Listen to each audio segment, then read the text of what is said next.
Hello YouTube, this is Dazza the cameraman. Today is Friday, October 14th, 2016, and this is a follow-up Hangout video to my recent video with Astronomy Live, discussing the video by Nibiru Planet X 2016, the footage that NASA does not want you to see. So I've got Scott from Nibiru News, Nibiru Planet X 2016, joining me here now, and I've also got Astronomy Live. Also in the background we have Sean Hufford, who is purely here as my technical man for the Hangout, this being the second live Hangout that I've done. So thank you, Sean, for helping us with that. So welcome Scott from Nibiru News, Planet X 2016, and welcome Astronomy Live. Hi David, how are you? I'm good, thank you. Thank you for joining us. Astronomy Live? Oh, I was just going to say thank you for hosting this. You're welcome. Okay, so this is a follow-up. Now, I have to say that following the upload of the Hangout video between Astronomy Live and I was contacted by Scott from Nibiru Planet X 2016. I'll just call you Nibiru News for short, or Scott. And I have to say that Scott was very polite in his emails that he sent to me. He was obviously very keen to explain the situation, and we subsequently talked on Skype for some time, which was actually quite refreshing to actually have one of the people that I've been debunking actually make an approach like this and to be quite respectful and try to put forward his side of the story. So we're here to clear up a few matters, and so I'll just let you speak for a while here, Scott, and you can explain a little bit about where things are at and realization and what happened behind the scenes for you regarding this video that you uploaded. Scott. Okay, well, first things first. I don't have or come from an astronomy background in any way, shape, or form. So whenever I got this video footage, it was coming from a person that had been emailing us quite a bit of information, very good photographs, telescopic photographs, and this went on for about a month. And, you know, it seemed like he kind of built his credibility up with us because, you know, we do scrutinize the photographs as much as possible. I mean, you know as well as I do, when I'm getting 2,000 emails a day, it's very hard to, you know, scrutinize and vet and, you know, prove every single photograph. But anyways, make a long story short, he sent us this urgent email, and it included that video footage. But the video footage was, like you see, you have the original. It was, and I really didn't think anything of it. I'll be quite honest with you. I didn't think anything of it. Now, I've seen these images before, and yes, I know there's dates on them and things of that nature. But what I actually thought was he was trying to zoom in on it so you can see the footage a little bit better. So anyways, you know, we went back and forth with my team of people here, and we decided, okay, well, let's go with his story. And his story was like the heading that I used, the footage that NASA doesn't want you to see. So we went ahead and went with it. And, you know, that's basically it right there. Then I saw your comments, and I am a very respectful person. And if I'm wrong, I'm wrong, bottom line. And after talking with you today, David, you know, it shed some different light on it. And you know the conversation that we had. And I don't care about the footage. The subject that we touched on in the latter part of our conversation meant more to me than debunking some NASA footage.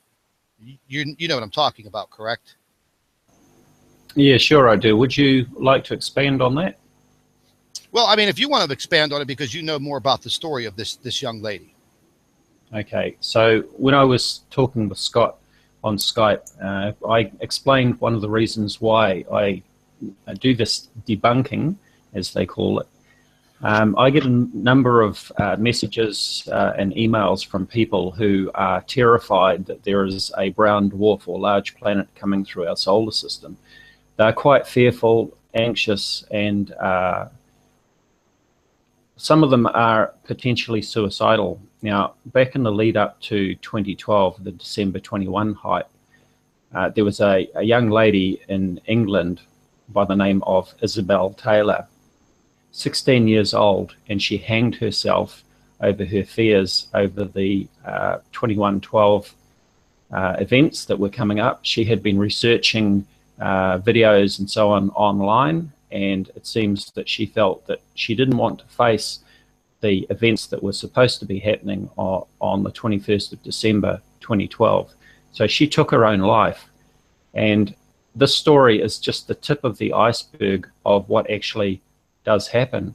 We only hear a few stories like this, and I only get a few messages from people who are in this situation.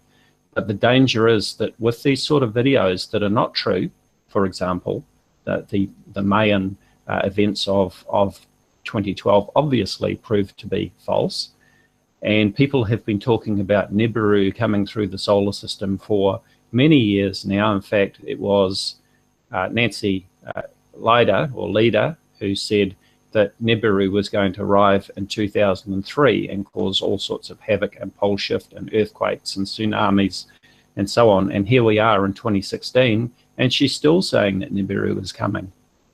So there is a real danger for vulnerable people that they may actually harm themselves or take their own lives as a result of fear-mongering. And this is why I do the debunking work from the point of view of an astronomer. And I'll expand on that a little bit further because I don't want to get too off topic at this stage. I do want to come back to the actual discussion of the video that was in question that Scott uploaded and what was actually in the video, because now Scott has actually taken down his original video, and credit to you for doing that. But the problem is that in your follow-up video, Scott, you actually forgot to mention what was in the video. So maybe you'd like to clarify that now. Yeah, I'm sorry about that. I was pretty tired. I keep some very, very long hours, and I was thinking and trying to put that all together. And I have to apologize to Scott also. Dave told me I made a mistake with your channel name with the Astronomy Live. I apologize for that. But it's just I haven't been getting a lot of sleep lately. You know, 3 hours a day. It's really starting to catch up to me.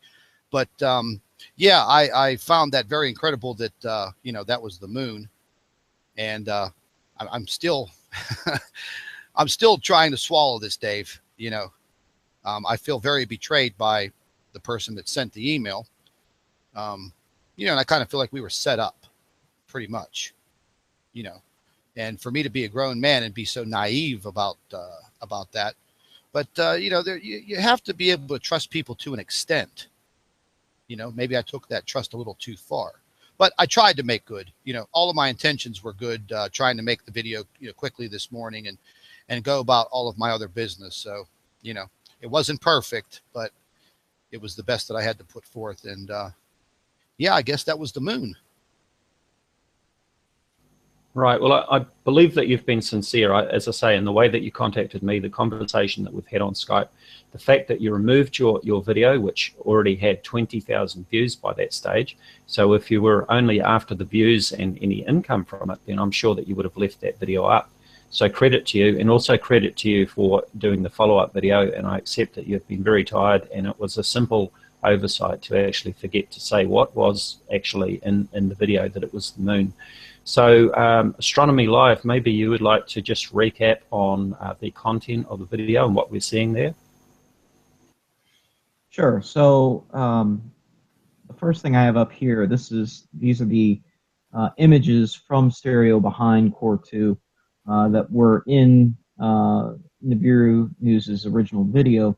You can see here hopefully you can see the whole thing. We have up at the top stereo behind Core 2 and down at the bottom February 20th, 2007. And the whole process here takes about a week for this to occur in Core 2. Core 2 is the wide field coronagraph on a stereo spacecraft. And so I'm just going to play the images here. These are at 3-hour intervals. I manually downloaded these images. You can just do a batch download, which in hindsight I probably should have done, but there were some caveats. There were some reasons why I did this with 3-hour intervals to make it easier to sync up with frames from another program that I have, which you'll see in a minute. But here comes the moon, and it takes this long arcing path, which I can see why, to the uninitiated or to someone who doesn't have a lot of experience analyzing images like this would look unusual if intuitively you expect to see, what I suppose you would expect to see a more flat or maybe circular path. It looks elliptical here, right? It looks kind of like a comet that's coming in and then coming close to the sun and then going back out, but that's not really what's going on here. So the stereo behind spacecraft was just leaving the Earth-Moon system at this time in February 2007. And in fact, I think I'm going to skip ahead here just to put this in better context. I rendered some images in ORSA. ORSA is a program, it's a free program that you can use to do solar system integrations. So you can integrate over time the motion of the solar system and account for the gravity of the planets, Earth's moon, all of these things upon objects in space, including the stereo spacecraft. So I imported the stereo spacecraft and its trajectory starting at the point where it had a close approach to the moon. So it got a gravity assist from our moon on its way out from Earth. And that's where this starts. And I'm going to play the frames here, and you can see how the orbit of stereo behind evolves over time due to the gravity of the moon and the Earth. And it's in this highly elliptical orbit that takes it a long time to get away from Earth, but over time it gets further away, and in February it finally breaks free of Earth's gravity, and that's when you'll suddenly see that elliptical orbit switch. And it takes basically a full month. The moon goes around Earth one time, and then when it comes back around, that's when it passes between stereo and the sun. And that's right about here is where you start to see it in the Core 2 images. And so right at about this point, you'll see the orbit, there it goes, the orbit of stereo behind suddenly switch. So at that point, it broke free. And the moon, during that time, was actually passing through the coronagraph images. And at one point, it even passed directly in front of the sun, as seen from the extreme ultraviolet images like this. So you have all these different cameras on the stereo spacecraft that are imaging this event. And you can still find those in the archive on the stereo website. And a few weeks ago, back in September, there were some videos that were discussing these extreme ultraviolet images, because you have these moon transits occurring, and they look similar in nature but not the same as the moon transits we get on the Solar Dynamics Observatory images, the SDO images. SDO orbits Earth at geostationary distance, so it's much closer to Earth and closer to the moon than stereo behind was. And if we render these frames in in ORSA, looking from stereo behind's perspective out towards the sun, you can see this white circle here. This is a simulated edge of the field of view. This is where the field of view would cut off on the Core 2 coronagraph. And so if I play the frames here, you can see that the moon takes the trajectory, the same trajectory that we saw in the actual images. And this is just an effect of the moon's orbit combined with stereo behind's motion. It's not just the moon that's moving, it's also the stereo spacecraft that's moving and getting further away from the Earth-Moon system and traveling out. And that's why it looks like that. So if we overlay the two, if we overlay the images from ORSA and the images from the stereo behind spacecraft, we find that we get a very good match for what we're seeing in the actual images. Keep in mind, the images are aligned relative to the edge of the field of view, so I've aligned them based on that rendered circle relative to the Core 2 images. And this assumes that the stereo spacecraft is pointing straight at the sun. It's basically pointing straight at the sun. There's a small discrepancy there, but it's not large enough to really matter. But you can see here's the moon's expected position, and then you can see the actual images. Again, it's a little bit janky because they're at 3-hour intervals versus 30-minute intervals for the ORSA images. But you can see it's a good match there. That is the moon. It's the size that the moon is supposed to be, and it's traveling in the direction the moon is supposed to be. in the images based on the trajectory of the stereo behind spacecraft. So that's what that is, and it's simply an effect of stereo's motion combined with the moon's motion. So that's a quick and short summary of it. Right, and that's an excellent analysis. And of course, we must make the point that stereo behind was launched in 2007, and so it was on its way out of the Earth-Moon orbit at that time, and this is why the moon was seen from stereo behind in these images. You know what? I had a question, if I could. Sure, go ahead. Go for it. You know, I've seen a lot of these images many times. How far away is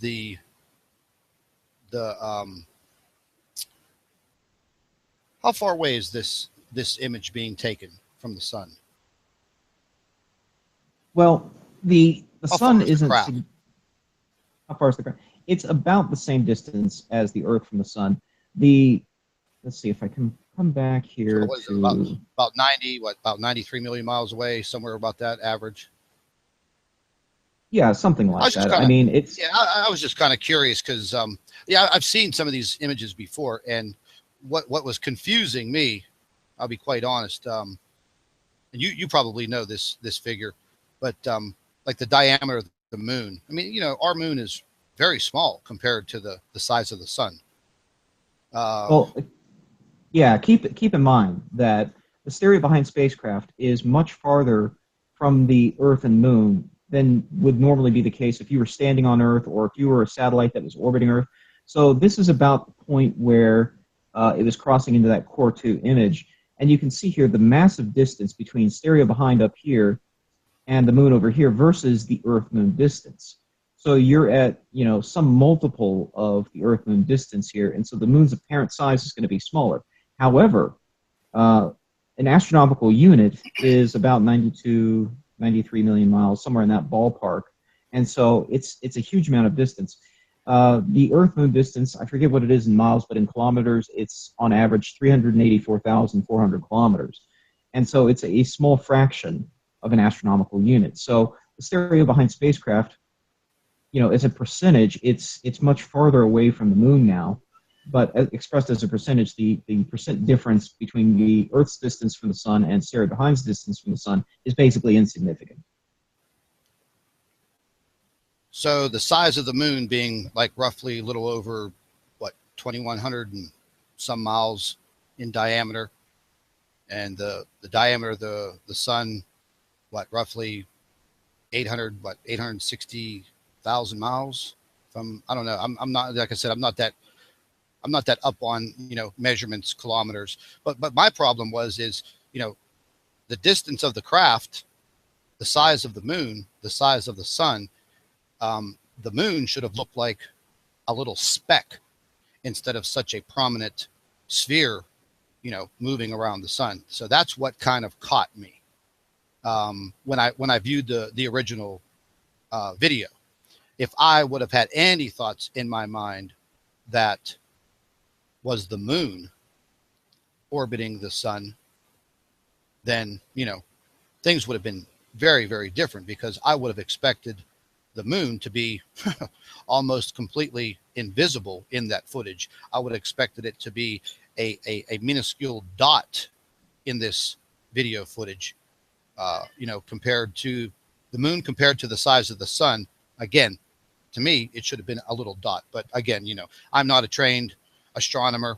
You know, I don't hold degrees in these fields, you know, and I have to take your expertise and your word for it. But, you know, I'm just glad we got it all cleared up, you know. And as far as Dave, as far as the money issue goes with the monetization on these videos, listen, I take heat from these trolls on my YouTube channel consistently, constantly, and they know nothing about me personally. I don't need the money from YouTube, but there's something that other people don't understand. If you don't monetize your videos, and if you know anything about YouTube and how their algorithms work. Google is just one big advertising agency. So, they're looking to make their clients money. So if videos are doing very, very well, naturally, you're going to get pushed up there. You're going to get pushed up in the list. And I worked for 22 years in international marketing and advertising. I've been all over the world. I've worked with some of the largest corporations in the world. So, when it comes to things like this, well, this is my area of expertise. And I know how YouTube works, and I know how their algorithms work. And if you do not monetize, your videos are, they're not going to reach people. But as far as the money goes that you make from YouTube, now your videos are monetized. Hey, you have to put 4, 5, 6 videos up a day, and you better get 25, 35, 40,000 views a day on each and every one of those to make a considerable income. And I'll be quite honest with you, the last deposit that Google made in my account was about $2,400. And I used that money to pay the people that work with me and help me. But, I'm just putting that out there because these trolls just really, really rip you to shreds when it comes to this monetization. And I actually, I just lost my whole train of thought. The whole point I was trying to make, I just kind of lost it. I'm still very sleepy, but anyways, guys, go ahead. Yes, I understand that you were saying that without the monetization, your videos won't get views. They won't get out there if I'm understanding you correctly. Correct. Yeah. Now, there's a question I need to ask you about the follow-up video. I noticed that you presented the video again with the dates and times and spacecraft details. I noticed that the captions were also on the video. I'm supposed to be screen sharing that video at the moment, but for some reason it's not coming up. All I've got is a blank screen. Sean, any ideas on that? You know what, Dave? It took me hours to try to find the actual video that I think the individual that emailed it to me. This was the only video that I could find on YouTube in the time frame that I had. Because if you remember, before we got off the phone, I told you I'm going to get on this right now. And within, a few minutes, I already had the video taken down. My word. That much is 100%. To touch on Daz's issue right now, it looks like you're trying to share and it flickers every now and then onto the actual video. So go ahead and stop your screen share and restart it. See if that'll correct it. Okay, I've stopped the share. It hasn't gone back to my avatar. I'll try again though. Okay, now it's gone back to your avatar.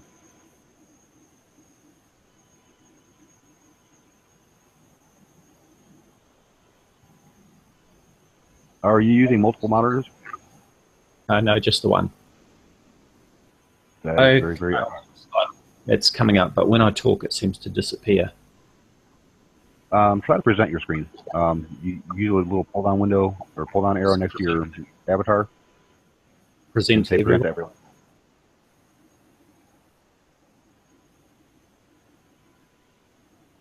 Okay, I've still got just a black screen. So what I might do is get Astronomy Live.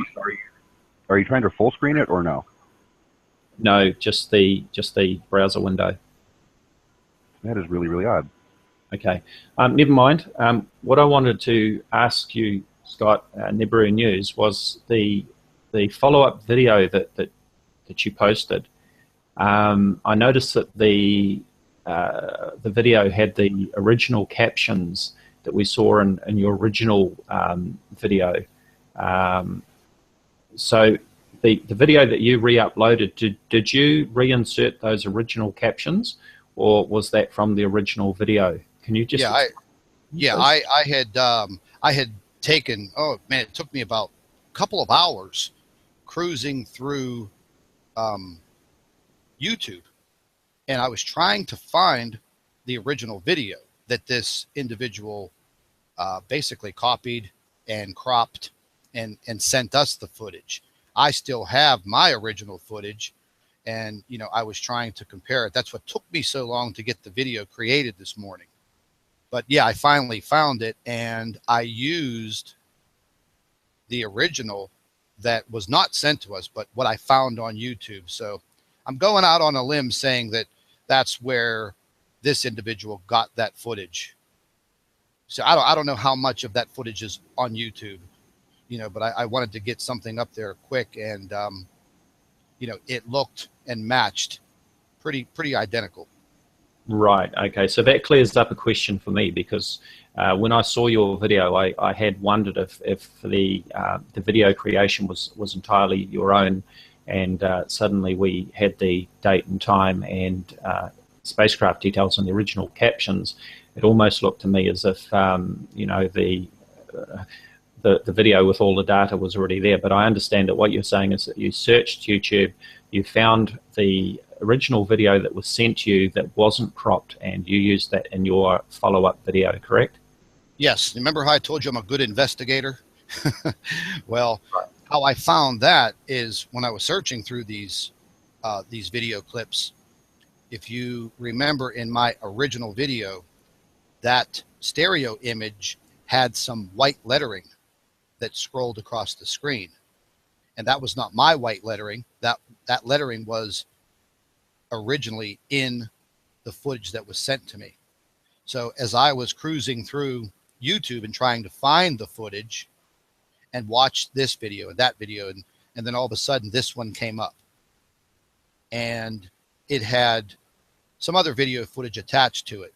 I think one of them was kind of a green, like a lime green image, similar to what we were watching there. In the red image, it was green, and then this red one came up.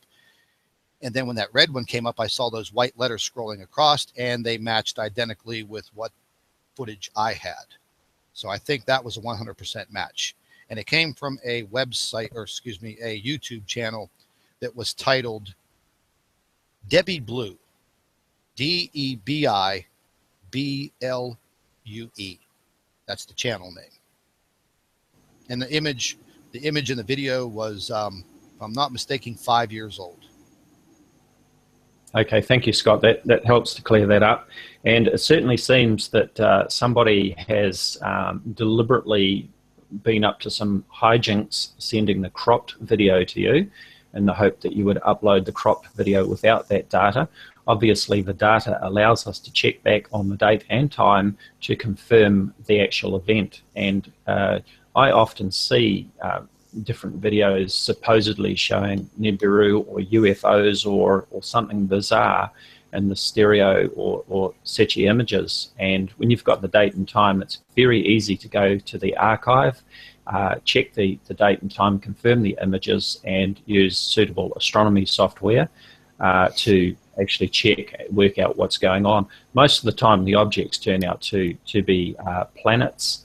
Sometimes they are errors. Sometimes they're from cosmic ray strikes on the sensor.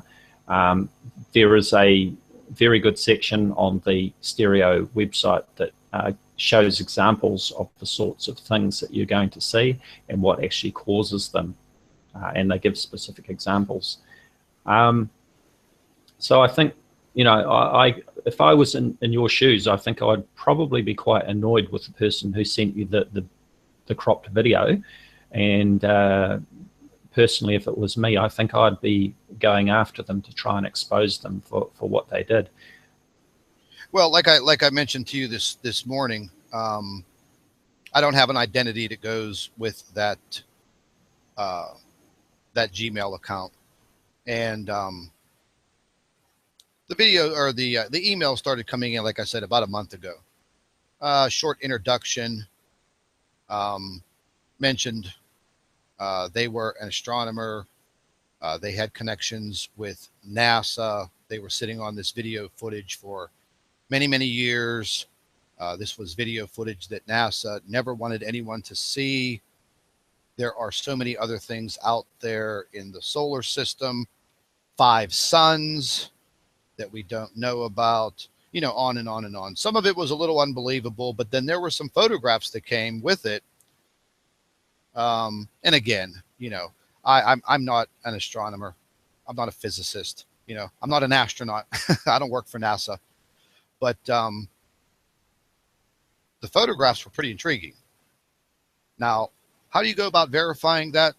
I guess you have to find yourself a professional astronomer. And, you know, I live southeast of the city of Pittsburgh. And maybe I should have went down to, you know, like Carnegie Mellon University or something. Full of myself there. You can see my dilemma. It's very hard if I have to verify every single photograph, every single video to that type of an extent. You know, very costly and very time consuming, and then trying to find someone that's willing to help me. Because I would love to be in an observatory. I would love to take a peek through one of these massive telescopes. I'd like to see something with my own eyes instead of a video or a photograph. Right. Lucky, you know, you get to see. Okay. Sorry, go ahead. Well, no, I meant, you know, in your profession and, you know, being professional astronomers, very well educated and trained, you know, you've gotten to peer into space through these, you know, these telescopes. I only wish one day that I would be able to do that. Just see things with my own eyes, you know, but I hope you understand where I'm coming from with trying to verify all of these photographs, because my subscribers are the ones that are sending the photographs in from all over the world. And I get so many, like I told you this morning, from New Zealand and from Australia down there in your neck of the woods, as we say. Sure. Now, just to clarify, neither Astronomy Live nor I are professional astronomers. We are amateur astronomers. We're not armchair astronomers. We are actually real amateur astronomers who use observatories and telescopes and do imaging and so forth. I have to give credit to Astronomy Live. I've often said that as an astronomer, he could wipe the floor with me. What he doesn't know isn't worth knowing. And he is my go-to man when I need to know things. He's also very capable with the mathematics involved with the astronomy. So he is very able. I am a member of my local astronomical society. I also serve on the committee, and now and then I present talks and so on at the meetings at our local astronomy society, the public meetings. I also guide people. We had a meeting on Tuesday night, and fortunately the clouds parted and we had the moon there. So I fired up the 14-inch telescope and was showing people the moon through that telescope. So we're not professionals, but we're serious amateur astronomers, and we're always happy to look at videos or photos. You don't need to go to an observatory to have them verified. I'm sure that Astronomy Live would be happy to look at images for you. Astronomy Live? Absolutely, you know, and I think you ought to do the obligatory plug for Vortex while you're at it too, because, you know, there's a lot of us out there who are happy to, you know, look at these claims and provide feedback on them. Absolutely. I'll keep you guys very busy. I might have to put you on my payroll. I'm dead serious. I mean, we literally get about 2,000 emails a day. And I literally have one person that sits there for 4 or 5 hours, and you know, going through the emails, responding to each and every one of them, not with some form letter or anything like that, because I think that's just awful. But and then, you know, taking the video footage or the photographs, and many of them come with 5, 6, 10, 12 pictures. And then, you know, putting them in files, and then, you know, me looking at them later on, and, you know, my photographer looking at them later on, and, you know, coming to some decisions. So I'm not trying to, you know, let people think I'm running some Mickey Mouse operation. I do have staff. Like I said, I do pay them out of the proceeds that come from our YouTube, Google, banner advertisements, our monetization. And again, it's nothing that's going to make any of us super rich. But my whole goal is to just, you know, bring some awareness. That's what I want to do with my videos. I still believe regardless of other influences. I still believe that in Carlos Ferrata's findings, and I still believe very much in Dr. Harrington's findings. I've read their books, their papers. Carlos Ferrata to me is like an Einstein. I mean, I think he should be, in the same class. The man was an absolute genius. Some of his predictions, I think all of his predictions actually came true. So it takes a lot for me to discount what these men invested years of research in.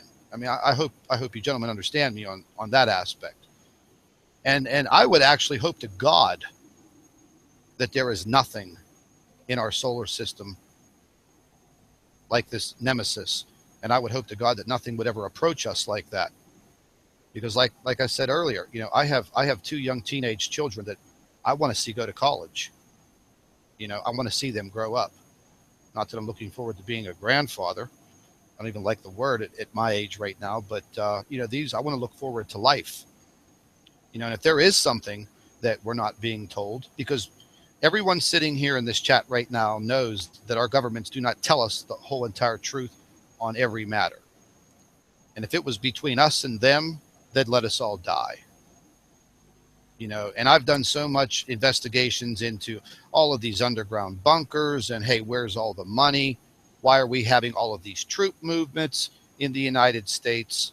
Okay, because right now we have over 100,000 UN troops in the United States divided up into troops of 10,000. They're all in the Midwest, none of them on the coast. So there is definitely some funny business going on here in the United States. There were some alerts this past summer over there in Germany and a few other countries, for people to stock up on food, water, 10 days, 21 days. So you can see where maybe you want to call it my paranoia begins. So you start to think that definitely something is occurring. I don't know if any of you are familiar with Ed Dames. Anybody familiar with Ed Dames? Yes, I have seen something of Ed Danes on YouTube and so on. I haven't investigated in great depth. I would like to sort of change direction. We've sort of covered Sure. about the moon video and cleared that up, and the circumstances surrounding it. I would like to. Sorry, I just wanted, before we moved off that subject, I saw a question in the chat I wanted to get to that was about that. Okay, I'll just quickly summarize, and then I'll hand over to you, Astronomy Live. That's what I want to do. I just wanted to say that what we should do is to change direction now and talk in general about Nibiru, Planet X, and the claims surrounding that. Any questions about that? And I think that Astronomy Live would be able to expand on that a lot further than I can. I would like to do a little introduction to that, but first I will hand back over to you, Astronomy Live, to address that question. Yeah, sorry, Daz. I caught that question in the chat, and I did want it to go unanswered. So somebody was asking about the size of the moon. Why is if the spacecraft is that far away from the moon, why is the moon that large? Well, the moon is actually much smaller than the sun in the image, but it's not a tiny speck, right? So it's actually the right size. If you look in the image here, it's a little hard to see, but you can see this ghost of the moon that is just to the right of the actual dark spot of the moon in the core 2 images. And you'll notice they are the same size. So what that tells you is that the apparent size of the moon in the core 2 images it's exactly what was predicted and expected based on the distance of the spacecraft from the moon at that time. The apparent size is just going to be a function of course, the physical size of the moon and the distance of the spacecraft. You can't ignore both of those factors. And those factors are, of course, accounted for in what's rendered in ORSA. What you're seeing in ORSA, this little ghost of the moon here, this is true to scale. This is true scale here. And the scale is calibrated based on the field of view of the Core 2 imager, which again is rendered as the white outline. So to answer the question about why the moon is that size, that's the size it was supposed to be based on the distance of the spacecraft at that time. So I'm sorry, I just wanted to get that cleared away before we moved off the subject. So I'll hand it back to you now, Dazza, I am eager to get to a more general discussion of some of these claims. Right. So just before I hand back to you to really expand on things for me, Astronomy Live, the question about Nibiru, is there Nibiru, Nemesis, Planet X, whatever you want to call it, in our solar system? I can confidently say no, there is no such object in our solar system or anywhere near our solar system out to Pluto. Now, why can I say this so confidently? Well, the reason is that we can see the planets Mercury, Venus, Mars, Jupiter, and Saturn, all with our naked eyes in visible light. We can also see the planets Uranus, Neptune, and even the dwarf planets such as Pluto, Eris, Makemake, and other objects with optical equipment in visible light. People often say, but Nibiru is only visible in infrared. Well, if Nibiru was real and it was a brown dwarf, then that would be true only because of the fact that the nearest brown dwarf is so very far away from our sun that it does not reflect enough visible light for it to be seen in the visible light spectrum. Therefore, we must use infrared to detect it. If there was a brown dwarf within our solar system or anywhere near us, it would be clearly visible in visible light. Even if it was too far out to be seen with the naked eye, like Neptune and Uranus are, it would still be visible using optical equipment in visible light. You would not need to use infrared to see it. As I say, just like we can see or image Pluto. I have imaged Pluto through a 14-inch telescope using visible light, not infrared. So the next point that I would come to is the recent announcement about what they're calling Planet 9, which some people are jumping to the conclusion is Planet X. Planet 9 is not Planet X, it is not Nibiru, it's not Nemesis, and it has not been discovered as some people like to believe. The announcement is based on mathematical conjecture, and as I recall off the top of my head, and you might need to correct me if I'm wrong, Astronomy Live, as I recall, they said that the orbital period is somewhere between 10,000 and 20,000 years, if it exists at all. Now, when we know that there is an object out there, we can track its trajectory and provide the right ascension and declination coordinates for its path so that astronomers can point the telescopes in that direction and see the object.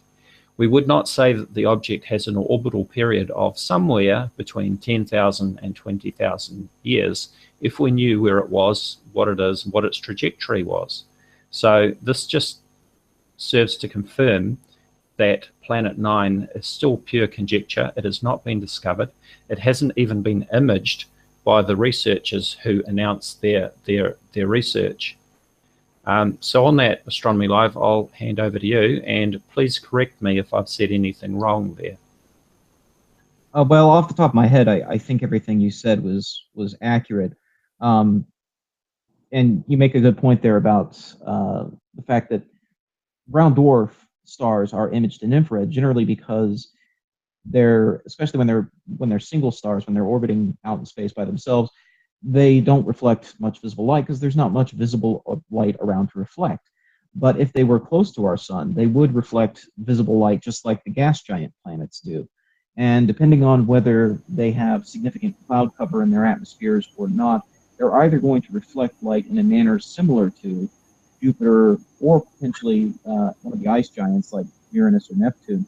It just depends on the atmospheric composition. But regardless, in either case, it is going to reflect visible light, and it would be, pretty readily detected, especially if it were anywhere particularly close to the inner planets.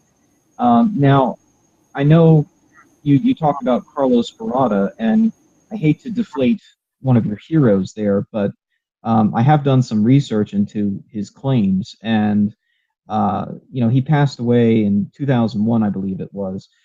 And there's a video that goes around the internet that's been quite viral. You'll find it all over the place if you Google Carlos Ferrata, and it's some documentary. I wish I could find more details about when that originally aired and on what station and all that. I would like to have the whole, unedited video, commercials and all. Just I want to see all of it. But from what I have seen of it, his claims aren't consistent. They're not internally consistent. Not even I'm not even talking about consistent with mainstream astronomy here, but they're just not even internally consistent in ways. For example, he gives figures for how quickly this object is traveling and how long it should take it to go around the sun and all of that. And it's rather well. Let me just lay out some figures for you. So he talks about an object traveling between us and some dead star that is about 32 billion kilometers away from us. And he gives velocities for this object. He calls it Hercolibus. I'm probably pronouncing that wrong, but something like Hercolibus, right? And he talks about the speed increasing when it's traveling between this dead star and our sun, up to about 300 kilometers per second. And at that velocity, it would get to us in about 3.38 years, if you do the math. And he quotes the slowest velocity it travels as being 76 kilometers per second. So there's your minimum velocity, and that can give you the maximum time that it would take to travel that distance. Well, at the distances he gives, that journey would only take 13.3 years. So it would be in a very short orbit if that were the case. And realistically, if it were traveling, say, 300 kilometers per second, it wouldn't remain in orbit. It would be flung out of the solar system, well above solar escape velocity. But even if we give him that somehow this is undiscovered physics and there's some unknown reason as to why it is able to travel at this velocity without being flung out into space, it doesn't make any sense because the journey would take a very short period of time and it would constantly be going by the sun and back out, and everyone would know about it.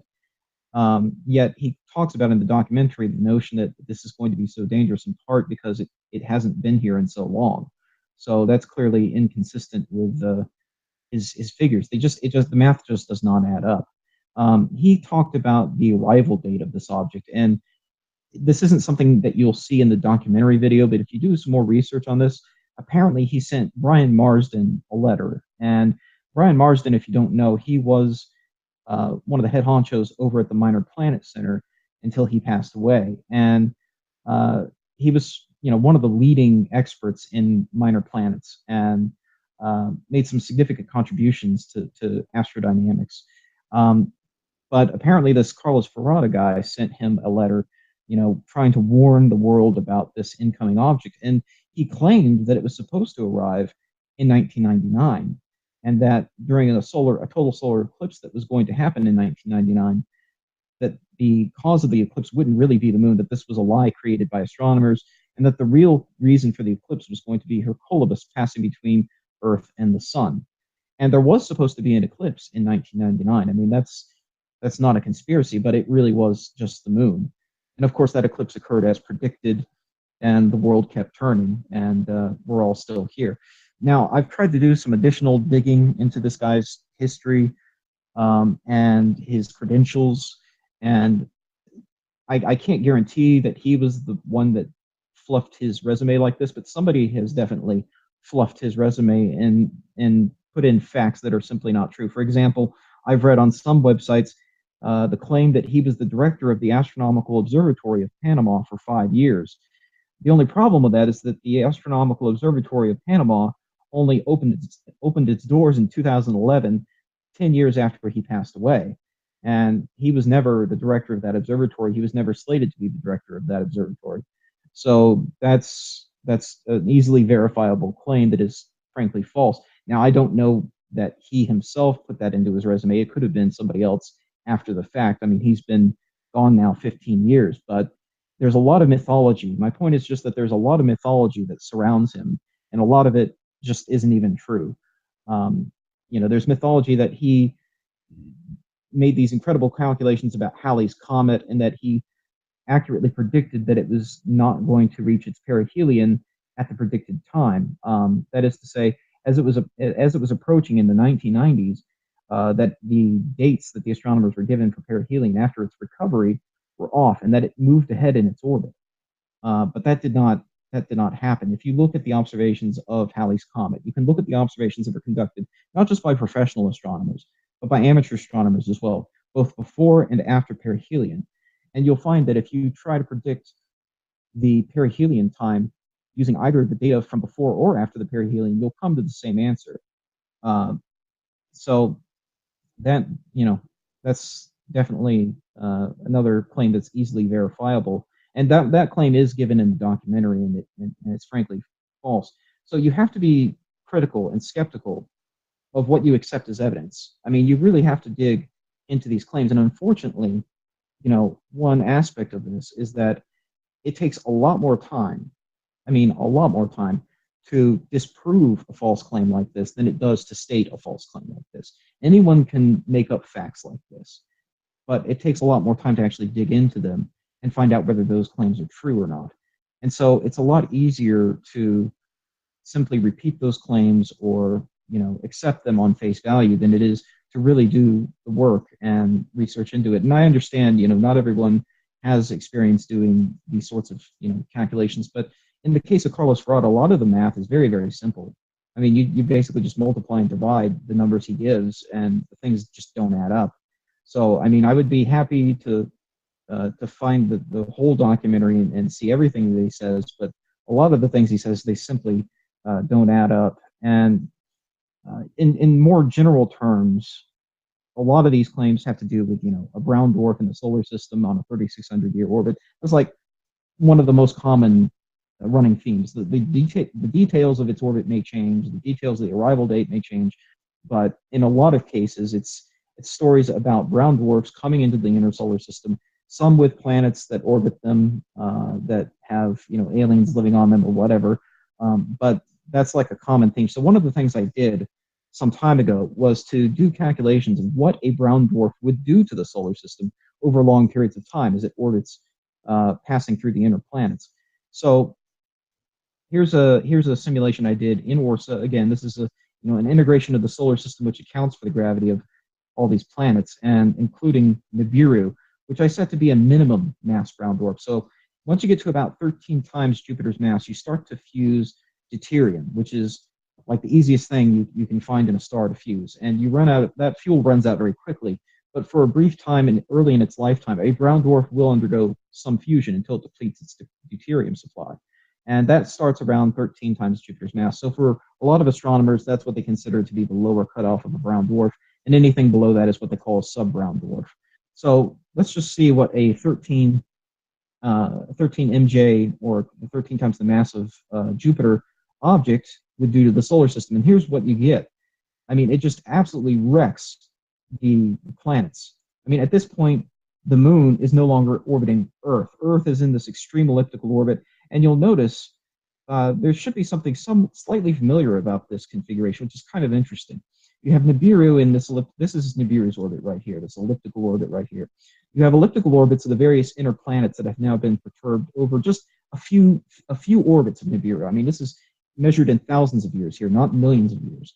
And in just that short period of time, Nibiru has already constrained the orbits of the planets into these elliptical orbits that are aligned opposite to itself. You might recognize this as being similar to charts you might see of the Planet 9 hypothesis. And that's the reason for that hypothesis to exist, because we're seeing this clustering of extreme trans-Neptunian objects, not planets, but extreme trans-Neptunian objects, dwarf planets that orbit far beyond Neptune, far beyond Pluto in most cases. And they seem to be in these elliptical orbits, and they seem to share a common longitude of the perihelion. So the perihelion point, where it's closest to the sun, seems to be co-aligned in a lot of these cases. There's this abnormal clustering, which seems to be statistically significant. So if that's not a fluke, that indicates something is constraining those orbits, because they should naturally vary. If this were not being caused by a planet, it ought to be randomly distributed, but it doesn't appear to be randomly distributed. So that's why the Planet 9 hypothesis exists. It's a hypothesis to try to explain that clustering and try to find an object that would cause that clustering. And so that object ends up being an object that doesn't pass all that close to the inner planets, but it does pass close enough to these dwarf planets. It stays in that outer region beyond the Kuiper Belt that it causes those objects to cluster together and have these elliptical orbits that are aligned opposite of itself. If you had a planet like that, or a massive, even a minimum mass brown dwarf passing through the inner planets, causing massive earthquakes, showing up in the sky, many times the size of the moon, all these disaster movie-like images, if that were happening, the same thing would have happened to the planets themselves. They would be perturbed into these elliptical orbits that would be aligned opposite of Nibiru. But obviously, that's not the way our solar system works. So that doesn't seem to be the case. And in fact, when astronomers have tried to look at potential Planet 9 scenarios that have it passing closer to the Kuiper Belt, the Kuiper Belt itself ends up being disrupted. So the Kuiper Belt is a region of icy objects and some dwarf planets like Pluto that are orbiting beyond Neptune. And if you have this Planet 9 passing through that region on a regular basis, you would get a disruption of that belt. And so we can pretty much set good minimum limits for how far away that thing has to stay to avoid disrupting the solar system. Because if it did, we wouldn't see a stable solar system like we see today. We wouldn't see planets in roughly circular orbits like we see today. It would end up looking more like what you see here, which is, of course, not the case. So in a very general sense, we can pretty much rule out the classical Nibiru scenario. Right, and looking at that illustration with the orbits being thrown completely into chaos, that's with a brown dwarf passing through our solar system, and yet we can go and look at published data for future solar and lunar eclipses at any time years ahead. These are in printed media, so they're not online, they can't be changed. Might be sitting on a bookshelf in a library or whatever, or somebody may actually even own a copy.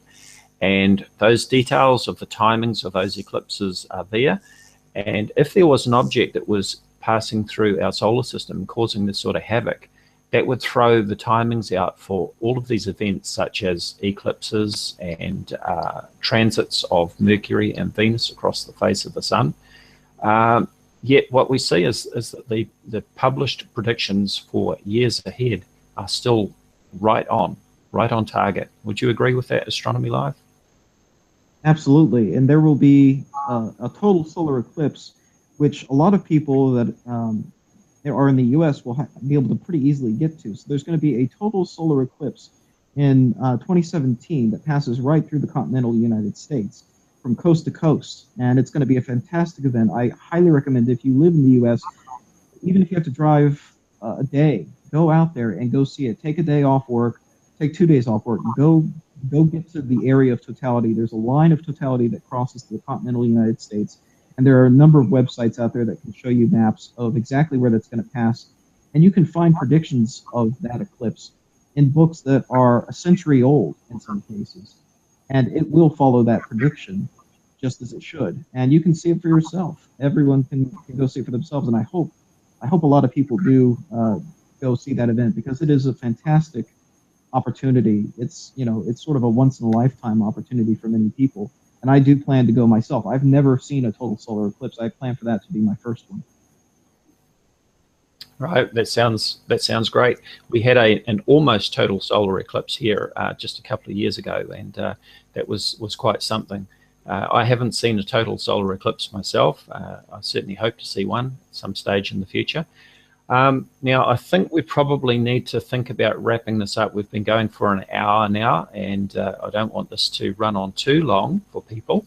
I would like to make one final point, though, that with all of these claims about Nibiru Planet X being out there in our solar system and people posting photos supposedly showing Nibiru Planet X, there is always one thing that is lacking. One vital piece of information that every astronomer would use, and those are the right ascension and declination coordinates of the object. As I mentioned earlier, when an object is discovered, it's imaged a few times, and Astronomy Live is very skilled at also doing this himself. The trajectory can be calculated of that object, and the future position in the sky can be calculated, and these are the right ascension and declination coordinates. So when people say that Nibiru is real, I always ask for the right ascension and declination coordinates so that I can point my telescope at it and try and see it. And of course I know that they're not going to be able to provide those coordinates because the object isn't there. Your thoughts on that, Astronomy Live? I always enjoy getting coordinates. I mean, there are the occasional claims that provide coordinates. Usually that goes to one of three things I see most commonly, and they're all things that you can find in Google Sky. So one of them is CW Leonis, which is a very bright, in infrared it's very bright, it's a carbon star, and in visible light it's basically invisible, but it's bright in infrared, so it shows up very brightly in the infrared layer of Google Sky and Microsoft Worldwide Telescope. So a lot of people will spread those coordinates around claiming that it's Nibiru, but you can go see that for yourself if you have, especially if you have a CCD camera, which is sensitive to infrared light, and I happen to have one. So I've imaged CW Leonis myself. In fact, I did so at 2 different points in time, 6 months apart. And if it were an object in the solar system, we should see significant, really significant amounts of parallax, where the position of CW Leonis should shift noticeably relative to the background stars in images that are taken 6 months apart. But my telescope sees no difference. It's exactly in the same position in both images. I've got an 8-inch Schmidt-Cassegrain telescope, and even though it's not as large as some professional observatories, for solar system objects, it would definitely see a huge amount of shift there, but it's just not there because it's a distant star, light years away. The second thing would be a blacked out area on Google Sky's infrared layer, which I commonly see those coordinates. They actually correspond to the coordinates of Saturn when those images were taken. The images that Google Sky uses for the infrared layer come from the IRAS telescope, which mapped the entire sky in infrared in 1983. It had a limited supply of cryogenic cooling to keep that detector cold enough to detect these far infrared wavelengths. And when that coolant ran out, the mission was over. So they had to map the whole sky very quickly. And unfortunately, Saturn was basically in the way. And they passed over the position of Saturn on 2 different dates. And so you had this double image of Saturn in the completed map. So the later versions of that map actually blacked out that area. But if you go to the original raw data, you can still find it. It's not censored in the original data. But unfortunately, Google, they're not an astronomy company. They didn't really know to go to the original map to get that data. So there's just a black area there, and it looks like there's something peeking out from behind it. It's actually glare from the planet Saturn, and you can confirm that those coordinates correspond to where IRAS would have seen it in 1983. The third thing that I see somewhat frequently would be the missing area of Google Sky in the visible layer, which is near the constellation Orion. There's a patch of Google Sky that's missing, and it's simply due to a glitch in Google Sky. Again, the original images are not censored. I've actually gone and found the original photographic negative of that image, the actual missing image. So those images that are in visible light from Google Sky, most of them come from the Palomar Sky Survey, as well as the Southern Hemisphere counterpart of the Palomar Sky Survey, which was photographed down there in Sighting Spring, Australia. So with 2 sister telescopes, one in the Northern Hemisphere, one in the Southern Hemisphere, the entire sky was mapped in visible light decades ago. And that was done with actual film plates. And so just like any other film, they had to develop negatives, then they had to make positives, etc. Google Sky uses those images. They didn't set up their own telescopes. They just used what was already out there, including the Palomar Sky Survey images. And they stitched them together into a giant mosaic. And unfortunately, their software didn't quite work right, and it left off this area of the sky. And you can go find the original plate, the missing image. You can find it in certain libraries around the world. And I went up to Ohio and found the negative for that image and took pictures of it and showed that there was nothing mysterious there. I also took pictures of those coordinates with my own telescope and compared it to that original photographic negative and showed that it's a perfect match. There's nothing there that's moved. Everything's accounted for there. So they weren't trying to hide anything because you can find the photographic image. It's just a glitch. It's fun for me. I enjoy getting coordinates like that when it's something new, especially because it's an opportunity to actually use my telescope, pull it out, and take pictures of something in the sky. Even if there's nothing there, you at the end of the night, you still end up with the pretty pictures of the stars, if nothing else. So I do enjoy getting the coordinates. It's unfortunate that most of these claims don't come with coordinates or orbital elements attached to them. And just to clarify that you made, you talked about imaging CW Leonis over 6 months. And you talked about the parallax. Just to explain on that, what we're talking about here is that obviously 6 months on from any point in time, we're going to be on the other side of the sun. So the Earth is 93 million miles, or 150 million kilometers from the sun. That means that in 6 months' time, we're going to be 186 million miles, or 300 million kilometers from where we were when we started. So you take some images, say in June, and you take some images in December, there's going to be 300 million kilometers difference between the 2 points that those were taken. It's a bit like if you hold your finger out in front of your face and you close one eye and close the other, you can see a shifting of your finger if you hold it close to your nose. It's the same sort of thing with the parallax. This is what Astronomy Live is talking about.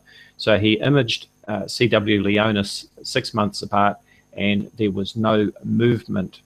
If the object was in close, then there would have been significant movement. Am I correct in that analysis? Exactly right. Yep, exactly right. Right. Now, okay, and just winding this up, I think we better bring in Scott from Nibiru News, Nibiru Planet X 2016. Would you like to make any final comment on anything here? Maybe your views about the discussion of whether there is a Nibiru Planet X within our solar system that can be photographed and so on, based on what we've discussed here.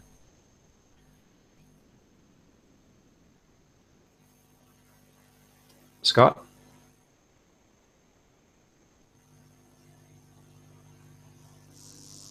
Okay, well, it looks like Scott is still in the Hangout, but I don't know if he's got his mic muted or has fallen asleep or something. But anyway, getting no reply there. So I guess we will wind this up unless there are any other comments that you'd like to make, Astronomy Live. I think we covered just about everything. You know, at least a nice overview of the subject. So, thanks for hosting it again, Dazza. I appreciate that. You're welcome, and as always, we would always welcome open, balanced, and respectful discussion from anyone who is making claims about Nibiru, Planet X, or for that matter, any astronomy-related topic that we can provide our input on. We'd host them, we'd welcome them, and just as Scott from Nibiru News, Nibiru Planet X 2016 has joined us, and we've had a respectful discussion, we would be happy to do that with anyone else. Please note, Steve.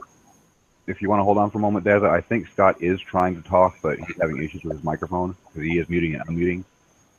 Go ahead. Scott, we're not able to hear you, but if you are trying to talk, you might want to refresh it by hitting F5. It'll make you rejoin the window and refresh everything, and that should clear up any problems that you're having right now. Okay, we'll just give Scott a chance to rejoin us. And my train of thought has just gone. So now, Astronomy Live mentioned Vortex earlier. So this is my Facebook page. Vortex stands for Voices of Reason to Explain X. You'll always find a link on my YouTube channel to Vortex. Everyone is welcome to join, and people are encouraged to post items there that they don't understand, that they're curious about, and the Voices of Reason on the page will do their best to explain and provide evidence to prove that their explanation is correct. Scott, are you with us now? I see he's just disappeared. Yeah, he's doing the F5 thing to refresh the screen. Right. So check that out on Facebook, Voices of Reason to Explain X, and I see that Scott has just rejoined us. Scott. Yeah, can you hear me now? Yes, we can. Okay. I wanted to ask you, how am I able to share some photographs with you real quick? Just about 4 or 5 photographs. Give me your point of view on them. Sean? All right. If you mouse over the Hangout window, you'll see a bar on the left side of the screen pop up. Yeah, I'm on there now. And you'll see the second one down is a green screen with an arrow on it. Yes. If you click on that, it's to share screens, and then it'll pop up another window with a whole bunch of windows in it, depending on how many you have open. Select the screen that you want to share. And then when you say share screen, it'll show that instead of your picture. Okay. Let's try this out here. Can you see that photograph? I think you might have hit cancel. It's not sharing. It's still got your camera on. Let's see here.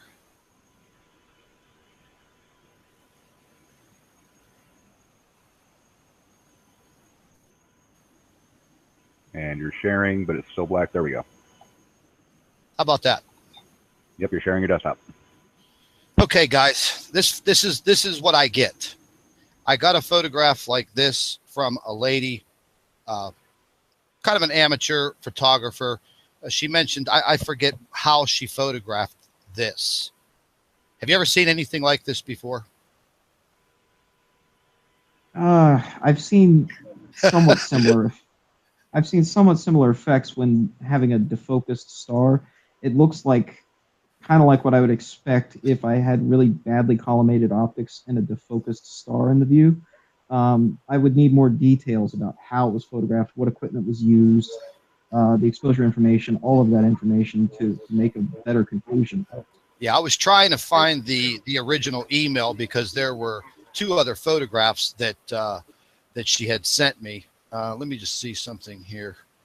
There was a couple more that I just wanted to run by you. And these, can you see that one? Yeah. Okay. Now these are the average all sky cam photographs. They come from that website. I get these all day long. These pink spherical shapes, they're in a time-lapsed form.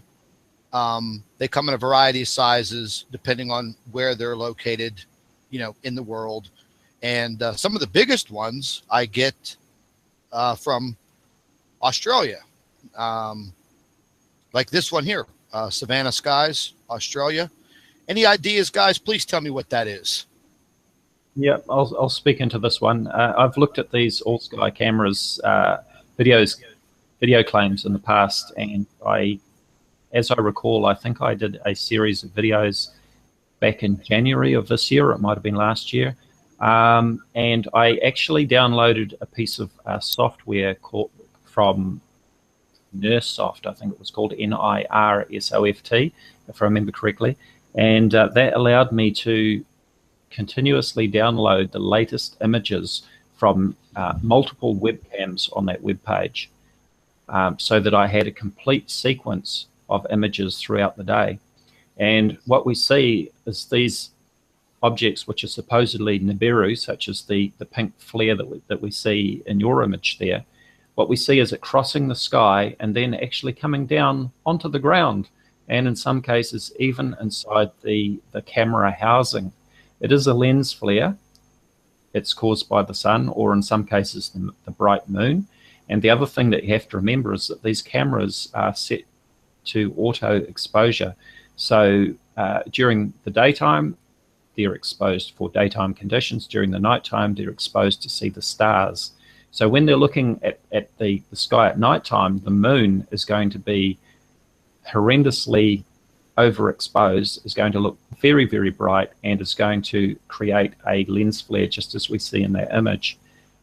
In one of the other images you just flicked on before, we saw the moon, which was a crescent, and I could see straight away that image was terribly overexposed.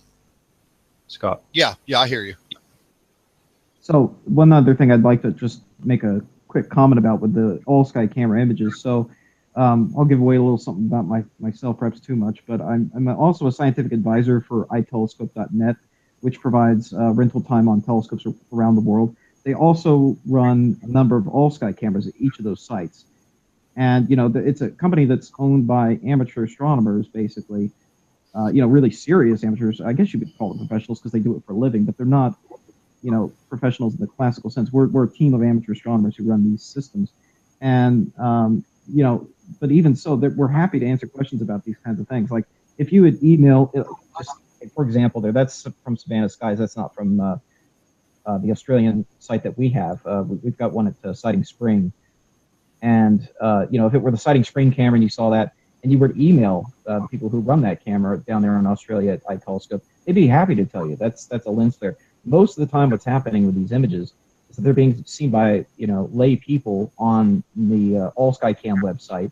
That comes, these images come from many different sources, and they're opining on them themselves. But oftentimes, it's a simple thing to just email the person who's actually running the camera, who actually owns the camera, and they can tell you exactly many of the things that you see in those images. Well, alrighty then. We have that cleared up. And just further to that, the images that I mentioned that I saved, I've still got those on my computer. I had intended to make a follow-up video about that, which I should do at some stage, but I'd be more than happy to pull up those images in a private Skype chat with you sometime when I've got them on hand, and actually show you the sequence of images. I should also point out that those all sky cameras, normally you only see, I think it's about 5 or 6 images at a time, and you have to keep refreshing the page to see the latest image that's since been taken. So that the software that I use, as I say, it captured the image every minute or 2 minutes, whatever it was, so that I could have a complete uninterrupted sequence from whichever camera. So actually, it's funny you should mention that, because I'm actually writing a program right now to do exactly that for the T.R.O.L.L scope all sky cameras. Currently, the Australian all sky camera is automatically archived every night, but I'm writing a program to do that on a more general basis across multiple cameras, webcams that we have on the T.R.O.L.L scope network. And I'm hoping, this is a long-term plan, but I'm hoping to have that set to a system that will automatically upload it to a YouTube channel dedicated to that purpose, so you'll have a constant running archive of multiple cameras, which will be a useful resource for things like this as well. Right, and just to confirm, the software that I've been using is called NIRSoft, NIRSoft, and it's called Seek Download. That's SEQ for sequence. Seek Download, NIRSoft Seek Download. So that can be used for these all sky cameras, and you will see that they are just lens flares when you use them. Yeah, I'm just scrolling through here. So I mean, you guys can see the amount of photographs that I get, and this is just a small, minuscule, nothing. And these people are, none of them are professional photographers. They're using sunglasses, welding lenses, which I know you'll get the double reflection and the flare. But I had this one photograph. God, I can't find it. It's got to be around somewhere. But it was a large. Oh my God! It looked like a large metallic. You're probably going to laugh at this, but it looked like a large metallic potato in the sky, and the image was and it was captured on one of these sky cams from this all sky cam network. I can't find the image. I have to go through it, and I'll email it to you. And for the life of me, nobody knows what it is, and it appears in several of the Australian sky cams in different locations in the country. So it can't be a lens flare, because it's a large silver metallic pitted. It almost looks like a massive asteroid, but it's in the blue sky. In some of the photographs, you can see cloud cover over it as it passes in the time lapse. But any idea on what something like that would be? I mean, it has puzzled my mind, and just it's just pretty mind blowing. But I mean, any idea what something like that could possibly be? Well, the first question I'd be asking is, have you gone to the source and actually verified the authenticity of the image, or is it just an image that has been sent to you? No, I captured it myself, right, on the All Skycam network, and I screenshotted it, and I have so many files in here. I don't know which one I put it in, but I screenshotted it a couple of times, refreshed my screen, and then that's when I saw the cloud cover moving over it. It kind of went all the way over it, and then after I refreshed about 15 minutes later, it had moved across the sky, and then I immediately flipped over to another sky cam and caught another portion of it. But I mean, for the life of me, Dave, I don't know what this thing is. Right. I mean, it's silver, metallic, and it's just a very odd shape, like a big potato. And it was all pitted, Right. but it was, it had a little bit of a shine to it because you could see the sun reflecting off of it. You can see the shadowing on it. And I mean, I don't know what it was, just so massive that I'm sure if you were standing on the ground anywhere near that camera or anywhere around the surrounding area, you would have had to have seen that in the sky. Exactly. And that's that's the point I was going to make next, is that for an object to be in the sky, and we're talking about in space, not in your local sky, then, at any time on the Earth, one half of the world can see the sun, one half of the world can see the moon.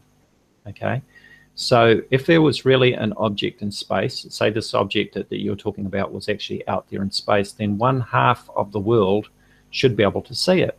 Exactly. And in this age of people with cell phone cameras and video cameras and webcams and all sorts of things, if something strange suddenly appeared in the real sky, then you would bet that there would be lots of people looking up and say, what the heck is that? And getting their mobile phone cameras out and taking pictures and videos of it. Okay. But where you've got an object that appears on one webcam, and I find it interesting you said that you flicked over to another camera. Yeah. Usually these things just appear on one camera, unless, of course, it's a lens flare, because a lens flare will appear on multiple cameras. So what I'd like is for you to send that picture to me, the picture or pictures if there are more than one, and I'll take a look at them, and maybe we could follow up with a video looking at those images and see if we can try and work out what's going on there. Yeah, I also have another one that we got a photograph of, and once again, it was a very, very large, kind of rocky looking sphere with a huge triangular chunk missing out of it. And it was near the sun, and it was illuminated on one side and kind of darkening on the other side. That photograph I'll get to you also, because that's been another one of my nightmare photographs. Just me wondering, what is that? And if something was that large in a daytime sky, then the telephones at the news station should have been ringing off the hook. And Right. yeah, and it boggles my mind sometimes, that how are these photographs being taken, and they're being sent to me from all over the world. And, the majority of them are very easy to debunk, especially if somebody's trying to use a pair of sunglasses to block the rays of the sun. Well, number one, your sunglasses are probably scratched up. The majority of sunglasses are made of plastic, which is not going to, it's not going to do too well for your optics. But this photograph that I have here, I took this photograph myself. Didn't even notice this sphere in the photograph till a month later, when I was about to dump photographs out of my phone. And I took that with my cell phone. And what confused me once again is, how can I get that translucent sphere with a cloud in front of it? That looks to me like a lens flare. But you can see where I get confused. You know what I mean? I would expect that the cloud cover would not even come into play. Well, it certainly looks to me like the lens flare is in front of the cloud, not the other way around. I mean, I can see the coloration on the cloud from that flare in front of it. Man, I wish I could have you guys around all the time. You'd make my life a lot easier. You know what I mean? My God. Well, we're always happy to help. That's the thing. Yeah, absolutely. Well, Dave, I'm gonna get these these big rocky metallic objects that have been photographed. I'm going to get those over to you sometime either today or tomorrow, and share them with Astronomy Live. And you see, I got your name right this time. But share them with him, and give me an idea of what these damn things are, because I've had the photographs for a couple of months now, and I think about them every day. Like, what is this? So I'll shoot them over to you sometime within the next 24 hours, and give me a little feedback on them. And it's been a pleasure with all of you guys today.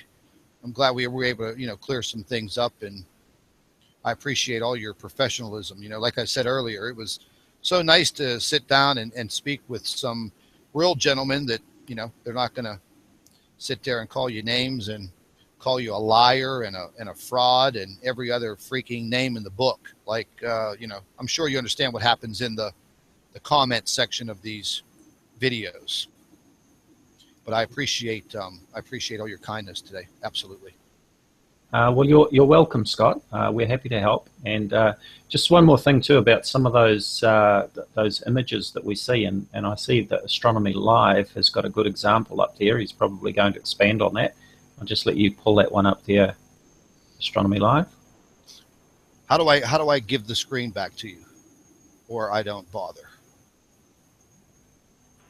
You can either hit the stop sharing button, or if you don't want to stop sharing, if you got other stuff to present, you can just highlight Astronomy Live's name. That way his screen will override yours. Okay, I think I exited out. No, you're still sharing. You exited out of the window that you were sharing. There you go. Now you're good. Here we go. Thank you, Sean. You just taught me something that I didn't know. So you can hear me now, can't you? There you go. So we've got... Sorry, go ahead. Yeah, you might be about to talk about the same thing that I was going to talk about, and that is the finger test. We often see these images that apparently show two suns or Nibiru next to the sun or whatever, and there is a very simple test that you can use to check when you're actually filming these images whether the object is real or not. Normally a lens flare will move all around the place when you move the camera. It'll go crazy all over the screen, but a secondary internal reflection will actually remain in the same place relative to the sun, making it look like it's a real object. So all that you need to do is extend your hand out in front of the camera and hold up your index finger and block out the sun and see if that secondary object next to the sun still remains. The second part of the test is to shift your finger over to where the object appears to be. And if it superimposes over the top of your finger, then obviously it is an internal lens reflection, a type of lens flare. I should also point out that if you're actually inside a building filming out through windows, especially double glazing, this test will not work because the windows are in front of the camera and your finger will be between the camera and the windows. You would actually need to go outside and film without the double glazing or the window so that you're filming directly to the sun. And in that case, you probably wouldn't even see the second object. But if you did, you would just use the finger test to verify that the object is real or not. So far, I've not seen one video that has actually shown a real object next to the sun. It has always been a secondary reflection. Astronomy Live? I'm going to send you one because I have that video. I have several videos of the finger test. I did it myself on this massive object that I see that moves around the sun periodically during the different times of the day. The red filtered photographs that you saw streaming across the screen there that I was just going by.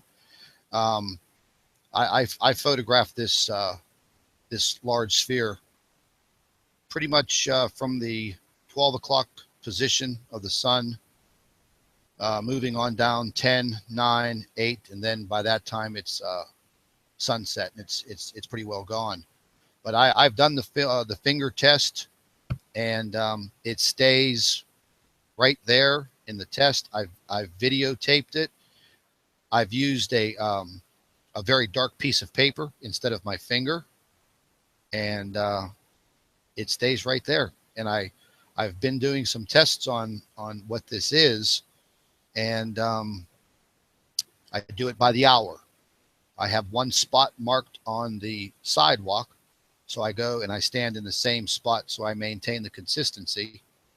And I've been photographing this, whatever it is, the entire summer, June, July, August, September. It has changed in size. Earlier this summer, it was very small, maybe like the size of a little pinhead. But now that we are into the month of October, it is much larger. So I have the video of that. I'll shoot that over to you, and maybe I'm doing something wrong, but I was tipped off to the finger test, and like I said, I took it a step further. I used a very dark piece of plastic. You can't see through it. It's completely you can't see through it at all. But I used this little square piece of plastic to hold up in front of the camera to block the sun, and that object stayed right there. And then the next hour, it was down to about the 10 o'clock position. The next hour, it was down to about the 9 o'clock position. And then as far down as the 8 o'clock position. And then after that, the sun's down and it's gone. So any ideas on that, or am I just doing the test wrong? Well, again, we'll be more than happy to look at your videos and see what's going on there. And again, Okay. like at the moment, it is 1:15 in the afternoon. It's a bright sunny day at the moment, which makes a nice change. And I can go out with any of my cameras and use a suitable solar filter or the finger test and just double check for myself, because Scott from over in the US is apparently seeing an object next to the sun.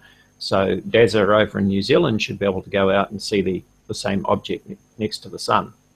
But I can tell you that when I go out and check for objects next to the sun, I never see anything. All I see is the sun.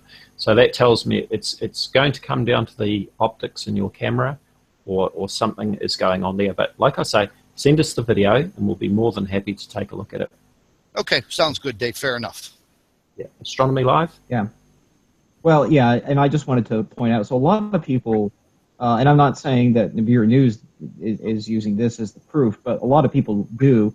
They'll wave the camera around, and so this is footage I shot, and I deliberately shot it a little shaky on purpose to prove the point that, okay, you have the sun here in the center, and then up and to the right of the sun, just up and to the right of the sun, you have the reflection of the sun, which doesn't appear to move like the lens flares move. So as I wiggle the camera around, you can see the lens flares jiggling all over the place.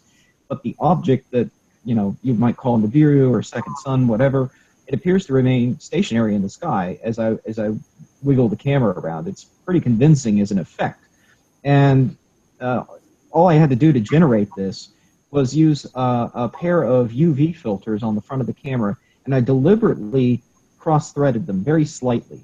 And so they weren't screwed on straight. They were just slightly cross-threaded.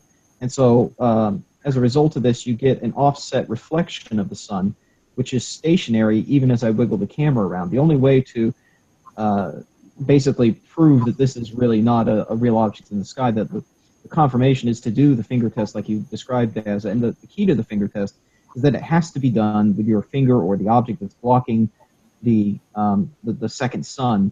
It has to be completely outside of all glass elements, all possible sources of reflection. You can also rotate the camera. I don't do that in this particular video. I'm going to do a video about this. I recorded a number of videos at this sunset that you see here. I'm going to put that into a video sometime later when I have some time to put it all together. And I did do the finger test at one point. It's not in this particular clip. That I don't have that clip uploaded to YouTube yet, unfortunately. And the way that the sharing software is, it's not letting me share the raw video. But you will see the finger test occurring in the ultimate finished video that uses this clip, and you'll see how that works. Like I said, the other thing you can do is rotate the camera. If the filter is physically attached to the camera, like it was in my case, when you rotate it, this is going to remain stationary, even though the scene is rotating. So that gives away the fact that it's not real. Said is the finger test, and I did do the finger test in this clip over here. So just as a quick demonstration, this was shot on a different day. It was a lot cloudier, and notice it's hard to see. I wish I could bump up the contrast here because you can actually see what looks like some clouds in front of the second sun in this case, which is much smaller and dimmer than the actual sun because of the clouds. And what you're actually seeing, it's very convincing looking, but it's actually a reflection of the clouds that are truly in front of the sun right now. And if you have a small object, if you have a small faint object that passes in front of the second sun, like this bird here, he's actually going to pass in front of this second sun here, and it'll look to your eye as if the bird actually is in front of the filter flare. It will look like the bird is in front of it, and it is therefore a real object. It's very momentary. He comes back around here in a second. As he swings back around, he'll pass in front of it, and it will look like, oh my goodness, he was in front of it, and he blocked it. Well, he didn't really block it. It's sort of an optical illusion with the eye. You really have to completely obscure it, like I do with my hand right here. So you can see as my hand comes into view, and I'm struggling here to hold both a heavy SLR camera in one hand and hold up my hand with the other. There we go. So you can see the second sun is in front of the palm of my hand, and the palm of my hand is starting to block the actual sun, which is why you see the edge of it starting to flatten off here. But it's clearly in front of my hand, so it's clearly not a real object. So I just wanted to show that demonstration of the finger test so people can see what we're talking about. Right. Well, I think we should probably wind up here. We've been going for over an hour and a half now, which has been quite a good effort. Scott, as I mentioned, your follow-up video did fail to mention that it was, in fact, a moon. So I don't know if you would be prepared to do another follow-up video just to clarify that, because I suspect that there may still be a lot of people out there who are going, oh my God, there's something passing through the solar system, which of course is not the case. And we don't want people fearful and deciding that they can't face this non-existent object and harming themselves or doing anything like that. But anyway, I'll leave that up to you. I'll give you credit for fronting up, for removing the original video, and for being such a gentleman. So thank you for that, Scott. Oh, no problem, Dave. Like I said, it was a pleasure, getting a chance to meet you and talk to you. And, same thing with Astronomy Live. I wish all of the conversations were this constructive and, I wish everything would go this smoothly. But in this community, the Nibiru community, it just doesn't work this way. So this was very refreshing. I liked it very, very much. And I appreciate you lending some help with some of these photographs that I'm very unsure of. And I will get you that video footage over for you to check out, and those photographs. Absolutely. Thank you. And I imagine that you're going to be facing quite a storm from the Nibiru Planet X community. There'll be accusations that they got to you and that we are paid disinformation agents, government shills, and all the rest of it. I've seen this all before, of course. So that just goes with the territory. So prepare yourself for that. There'll be a storm you can expect. I've already got the emails. I've already read the comments, and I really don't follow that stuff, Dave. I go by the way that people treat me. If you treat me like a man and a gentleman and civilized, then you can be whoever you want to be. But, the minute these people come at me in the wrong way, well, I'm a human being. I will go on the defense. And when you back me into a corner, well, you know what? You're probably going to end up getting the wrath of God from me. But I enjoyed the way that you approached the subject. And like I said, it was like a gentleman, not a thug. And that's what you deal with in the YouTube chats and the comment sections. And I'm sure you have that experience the same as I do. If everybody can be like we were here today, this would be fantastic. where you can collaborate with all of your information like grown-ass men instead of little children and thugs, because that's basically what I have in the comment section of my chat room. Matter of fact, right now as we're sitting here talking, I have one of the most notorious ones is emailing me all kinds of ridiculous things. I think he just said something about, I don't know, some executive from Sechi is supposed to be getting in touch with me to file charges against me because I'm a fraud. So this is the kind of crap that I deal with on a daily basis, and I doubt very highly if anybody from NASA wants to talk to me. Yeah, so you're good luck with that one. That wouldn't be the Destroyer Star by any chance, would it? No, this individual goes by the name of Rene Padilla, which is a fake. It's a fake name. You know, he's all over. I'm sure he'll be contacting you within the next few minutes. Well, I've seen that the Destroyer Star is already all over your channel making comments about how Dazza is a known government shill and that he's been outed and all the rest of it. Well, the Destroyer Star, here is my invitation to you. Front up on a live YouTube hangout, just as Scott from Nibiru News has, and let's hear your evidence that I am a paid disinformation agent, and we'll discuss your claims about Nibiru Planet X, and we'll see where that goes. And I promised to treat you with the same respect that I've treated Scott from Nibiru News. Hey, Dave. So one thing. Well, listen, if you if you do happen to be a government employee, at least you have good benefits.